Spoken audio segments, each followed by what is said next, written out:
Most people believe they are in control of their lives, but in reality they are slaves, slaves to their emotions. Anger dictates their words, jealousy poisons their relationships, fear paralyzes their actions. They are not living with freedom. They are being dragged around like puppets by their emotional impulses. The Stoics warned about this thousands of years ago. Marcus Aurelius wrote, "You have power over your mind, not outside events." Realize this, and you will find strength. The problem is not that emotions exist. The problem is that we surrender to them without resistance. Think about it. How many wars, broken families, lost opportunities, and ruined lives have been caused not by events themselves, but by uncontrolled emotions? A man lashes out in anger and destroys trust. A woman drowns in despair and stops pursuing her dreams. A leader panics in fear and makes reckless decisions. The event itself was a neutral. It was the uncontrolled reaction that caused the damage. The illusion is thinking you are helpless against emotions. But you are not. You cannot stop emotions from appearing, but you can stop them from controlling you. The first step is awareness. Recognize when emotions are rising. Do not deny them. Do not suppress them.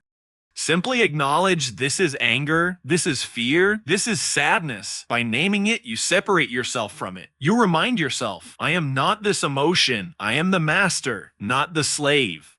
The Stoics compared emotions to wild horses. Left unchecked, they trample you. But trained, disciplined, and harnessed, they can be powerful allies. When you master your emotions, you don't eliminate them, you direct them.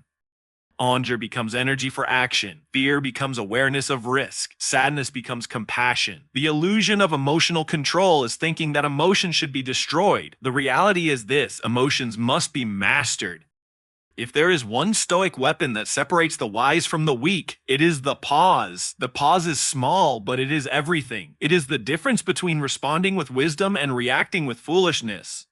Seneca said, the greatest remedy for anger is delay. When something provokes you, an insult, a failure, a fear, the natural impulse is to react instantly. But reacting instantly means letting the emotion drive your behavior. Instead, the Stoic chooses the pause. In that pause, you take back your power. Think of it like a battlefield. An enemy charges. The reckless soldier runs forward blindly, driven by emotion, and is cut down. The wise soldier pauses, assesses the situation, and chooses the best response. The pause does not mean weakness. It means control. It means you decide your move instead of letting impulse decide for you. The pause can be one deep breath. The pause can be walking away for 5 minutes. The pause can be sleeping on a decision before acting. But in that pause lies clarity. In that pause lies freedom. In that pause lies power. If you can master the pause, you can master yourself. Next time anger rises, pause. Next time fear whispers, pause. Next time sadness floods you, pause. Ask yourself, what response would serve me, not enslave me? That single question in the pause can save you from a lifetime of regret. The Stoics teach us this simple truth: between stimulus and response lies your greatest strength. Guard that space, use it wisely. For in that pause, you become untouchable. One of the most powerful Stoic practices is learning to separate what happens from how you see it. Events themselves are neutral. They are not good or bad. It is only your interpretation, your judgment, that labels them so. And once you understand this, emotions lose their grip. Marcus Aurelius reminded himself daily, if you are distressed by anything external, the pain is not due to the thing itself, but to your estimate of it, and this you have the power to revoke at any moment.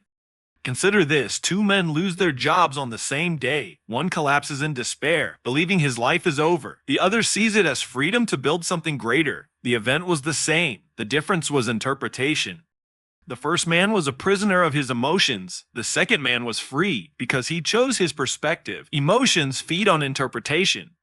When you say, this is unfair, this is the end, this is unbearable, you pour fuel into anger, fear, and despair. But when you say, this is just an event, how I respond defines me, you disarm the emotion instantly. The Stoic does not deny pain, but he denies its power over him. He asks, is this within my control? If yes, he acts with discipline. If no, he accepts it with strength. Either way, he is never a slave. Remember this truth: events are nothing. Your judgment is everything. When you master interpretation, emotions lose their chains. Mastery over emotions is not built in one day, it is trained like a muscle. The Stoics believed in daily training of the mind, just as athletes train their bodies. Emotional strength is forged through discipline, practice, and endurance. Epictetus said, "Difficulties show what men are. Every challenge, every setback, every insult is not an obstacle, it is training. Each time life tests your emotions, you have two choices: surrender or strengthen." When someone insults you, it is training for patience. When fear rises, it is training for courage. When sadness visits, it is training for resilience. The world is your gym, and emotions are the weights you must learn to lift. This is why the Stoics practiced voluntary discomfort. They would fast, sleep on hard ground, walk barefoot, not because they enjoyed suffering, but because they understood that hardship builds endurance. If you can endure discomfort, you can endure emotional storms. Most people wait for strength before facing difficulty. The Stoic faces difficulty to build strength. You cannot read your way to mastery. You must live your way into it. Every day, remind yourself, this is training. When anger rises, it is not punishment, it is practice. When fear whispers, it is not weakness, it is opportunity. The more you train, the less power emotions have. Emotional endurance is not the absence of feeling, it is the refusal to be ruled by feeling. And once you build it, nothing can break you. The easiest way to spot someone who has no control over their emotions is this: they are easily provoked. One insult, one rejection, one challenge, and they explode. This is weakness disguised as strength. The man who reacts with rage to every insult is not powerful. He is fragile. Epictetus advised, if someone speaks ill of you, do not defend yourself. Say only, he does not know me well. Otherwise, he would have said worse. This is not passivity. It is mastery. It is refusing to hand over your peace to another's words. Ask yourself, why should you let someone else's tongue control your mind? Why should the opinion of the weak disturb the strength of the wise? To be provoked is to admit slavery, to admit that someone else's words can dictate your mood. The Stoic rises above. He knows that insults reveal more about the speaker than the target. He does not waste energy on retaliation. He simply remains still, calm, and untouchable. Like a mountain unmoved by wind, he refuses to bow to provocation. Imagine the freedom of being unshakable in the face of insults, calm in the face of disrespect, unmoved in the face of criticism. That is true strength. That is freedom from emotional control, and that is the Stoic way.